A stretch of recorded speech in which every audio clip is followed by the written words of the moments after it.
We are in a moment of anti-blackness on steroids, and we refuse to be silent. We will not back down in our pursuit of racial justice. The antidote to anti-blackness is to be pro-black, and we will do it unapologetically. The United States government owes us a debt, and we need reparations now. Meanwhile, Senator Muse, State Government Maryland Reparations Commission. A bill for the state to study giving reparations, including financial payments to balance past racial injustices, passed the state Senate 2 weeks ago. We don't have the money to be exploring these options right now, period. Question whether using taxpayer money would ever be appropriate in this context. Even going back to when reparations were paid to survivors of the Holocaust, they went after companies, that were involved, not after taxpayers. God damn it! You can't make this shit up.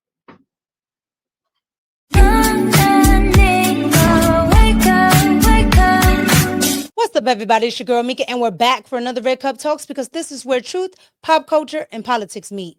So I want to come on today and talk about the Democrats going back to their old faithful, yes, the reparations talk. When I tell you it's ridiculous because they're not going to do it. Why keep talking about something you're not going to do? Now, you guys know I live in the state of Maryland, and the state of Maryland is talking about reparations as well. However, there's one catch. But before we get to that catch, I want you to see what your Congress is doing. Yes, Ayanna Pressley, we already know what kind of reasoning she has. However, I want you to see on a national level what your Congress is doing about reparations. When I tell you, you can't make it up, you can't make it up. Watch. We are in a moment of anti-blackness on steroids, and we refuse to be silent. We will not back down in our pursuit of racial justice. The antidote to anti-blackness is to be pro-black, and we will do it unapologetically. The United States government owes us a debt, and we need reparations now. A duty to repair. So let's make it clear. There is a debt that does exist. This country has taken so much from Black folks and has a debt it owes, because for over 400 years into this very day, this country has stolen Black labor, Black lives, Black futures. Industries were built and maintained through the subjugation of Black people in this country, and wealth was built and maintained through the discriminatory policies that still plague us to this day. And to be clear, some people directly benefited from it or are direct beneficiaries of it. We have systems that create and perpetuate imbalances and balances in our society, and you either benefit from it or you are disenfranchised by it. And Black people continue to be disenfranchised and harmed by these systems. Others receive advantages from it. I just want to add one thing. That fire that you just received was all that was needed for this. But I want to add one thing about how this is always thrown at Black Americans to figure this out. The U.S. government has a moral and legal obligation to repair the harm. It's about what the perpetrator did and not who it was committed upon, or it's not. So our value, are we being valued? Are we being, is the U.S. government acknowledging the harm? And so it should not be the person that committed the harm, that they get off, as long as the person that received the harm, as long as that wound looks like it's healed. Oh, now I get away from, I don't have to deal with it. No, you did it. All right, so you guys just saw that. You saw the 92% that runs the party of the DNC. Yes, they are pushing forth with their reparations. However, what I was alluding to earlier about that something that the Democrats were not telling you, I'm alluding to this right here. It is called a study. Now, there was a representative named Representative Lee that introduced the HR 40 bill. However, what she did not say out loud anyway, is that it was a study to study reparations. Okay. Now, Kamala has studied reparations. California has studied reparations. Right now, which we'll get into later, Maryland is studying reparations. Anytime most of these talks come up, the public doesn't know that these are just studies. They think it might be an actual check. I want you to see when Representative Lee goes on with Al Sharpton over there at MSDNC 13. And I want you to listen to her carefully. She actually says it, but she doesn't stop. And she breezes on past it, hoping that the constituents don't hear that it's a study. Watch. From 1619, when African slaves were first brought here to the United States, 1789, when, as I said earlier, it was institutionalized in the laws of the land, all the way into the 21st century, de jure and de facto. And in particular, we're not focused on payments. We're focused on ending the disparities, asking the question and finding the solutions why 1 million plus incarcerated persons happen to be African Americans, why there are disparities in education, why is there a need to continuously try to, stand up our excellent and outstanding historically Black colleges? Why wouldn't that be one of the relief that we would look to, where the Black colleges, historically Black colleges, would never have to look a day at whether or not their doors are going to be closed, and continue to educate the largest number of African Americans, as they have done in the past, through those college doors. And then, of course, healthcare disparities that we have suffered from over the years, lack of access to health. All right, so you guys just heard that. You heard Representative Lee state that this is a study, all right? They're not looking for actual cash payments. Then what is the reparations? Because all of the talks are always about cash payments. And then when they should or do expound on this, it comes to the realization that it's just a study. It's not actual funds. Now, moving on, I want to get into the state of Maryland talking about the same thing, that they have a bill, all right, on the state level for what? Reparations. And when they speak of reparations, they're talking about a study. How many times can you study how to do reparations? All right. It's been studied to death. However, they want to keep doing it. Here it is. Senator Muse, State Government Maryland Reparations Commission. A bill for the state to study giving reparations, including financial payments to balance past racial injustices, passed the state Senate 2 weeks ago. Any discussion? If not, clerk will call the roll. A bill that's been part of a larger national conversation in several states after the 2020 death of George Floyd in Minneapolis. Senate Bill 587, having received a constitutional majority, is declared passed. We don't have the money to be exploring these options right now, period. State Minority Whip Justin Reedy told Spotlight on Maryland that amid a $3.3 billion historic deficit, with future years in the state budget looking equally tough. And I question whether using taxpayer money would ever be appropriate in this context.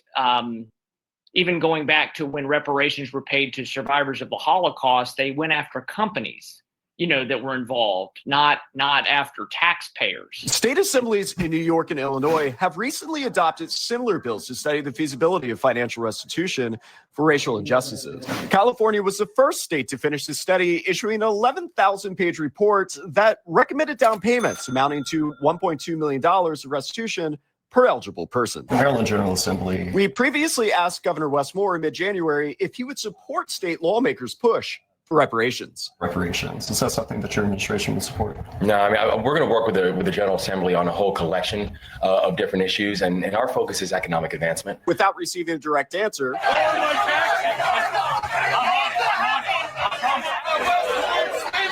we took our questions about whether he would sign or veto the pending bill and several other unanswered questions about the budget to Governor Wes Moore as he poured drinks ahead of opening day at Denman Yards. Governor!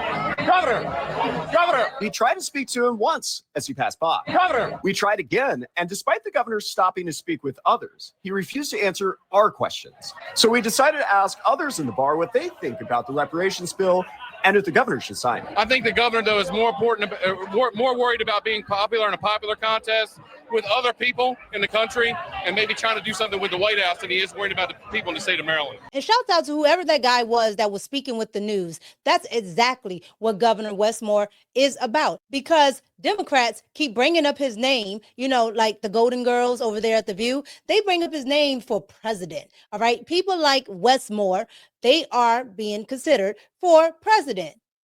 He's not concerned with the state of Maryland, which is why we're in a deficit. You saw there, people are saying, lower my taxes. The taxes are outrageous here in Maryland. I'm telling you, they were never this high. The property taxes through the roof. A Democrat senator, a Democrat representative, a Democrat governor, and most of the counties are ran by Democrats. So that's why we're getting taxed from hell to high water. All right, so I just showed you what's happening now with Maryland. However, I want to go back just a few months ago where the state legislation in California said they were going to pass reparations. And then all of a sudden, at the last hour, they didn't even send it to the governor. You can't make this stuff up. Watch. Golston and Lisa, Camila Moore was the chairwoman of California's Historic Reparations Task Force.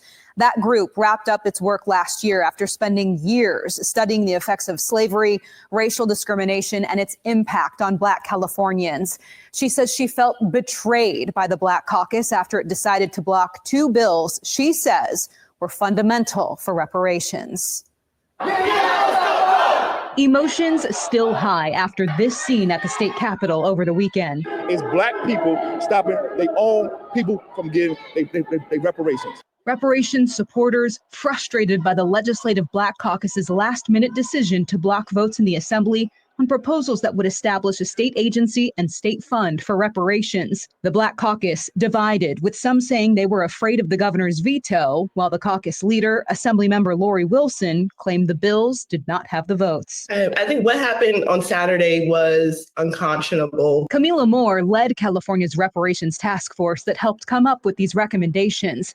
She did not expect this. What we saw was a complete betrayal by the California Legislative Black Caucus against their own constituents. They chose to prioritize their ego and their own self-interest over the people that they claim to serve. So you guys saw that. So you have seen all the way from California to Maryland to HR 40 with the late Representative Sheila Lee, all the way to Ayanna Priestley and Cori Bush pushing for reparations that they know won't ever come. But yet they keep pushing it because they're hoping that the Black community or the African American community gets behind them in hopes that they can get reparations.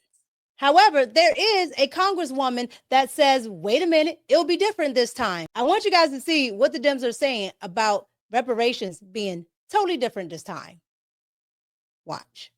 Democrats are back at it, turning back to the issue of reparation payments, saying it's a, quote, moral obligation to pay trillions of dollars to African Americans. Aisha Hazi's live on the Hill where the resolution is taking shape. How's it look and how's it coming together, Aisha? Hello. Hey, Bill, good morning to you. So this is coming from Congresswoman Summer Lee. She will introduce the Reparations Now resolution later this afternoon. She's pushing for the U.S. to pay trillions of dollars in reparations to Black Americans. And if you're wondering why now, well, she does do this every single year. But this time she says it is urgent as President Trump is dismantling those DEI programs across federal government. And she claims that the administration is eroding those advances made by Black Americans.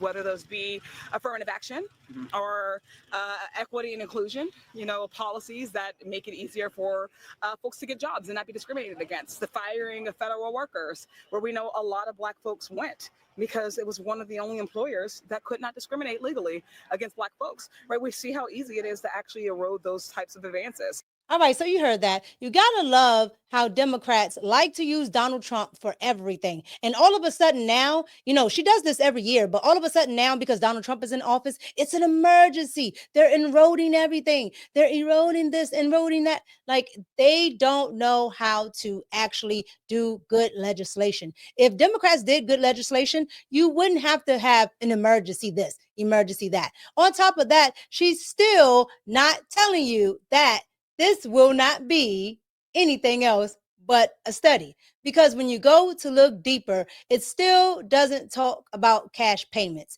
It talks about what cash payments would be, how you could pay it, what's the amount, maybe this, maybe that. It's still not putting the money in the hand. So what are we talking about here? And this is the problem that I have with Democrats constantly bringing up reparations, because they're disingenuous. They're not sincere. They just use it anytime they want to get back in power. Kamala said it. She said to Al Sharpton, yeah, I'll sign reparations, on top of saying, I'm not going to do anything for Black people. No. You've had congressperson after congressperson talk about reparations, and yet the Democrats still haven't done it. But they want to put this all on Republicans. And I don't understand why anybody would believe these people. These people are liars, and they're just not going to do it. However, I could be wrong. So you guys get down in the comments and let me know. Like, comment, and subscribe, and share if you care. Let me know. Do you think this time it will be different? Do you think they will actually hand out cash funds? Whether you're for reparations or against reparations. I don't like this being dangled in front of American people, whether I agree with their stance on who they vote for or not. I don't like it, but the American people have to stop being used by the Democrats. You guys get down in the comments, like, comment, and subscribe, share if you care. It's your girl Mika, and I'm out. Peace.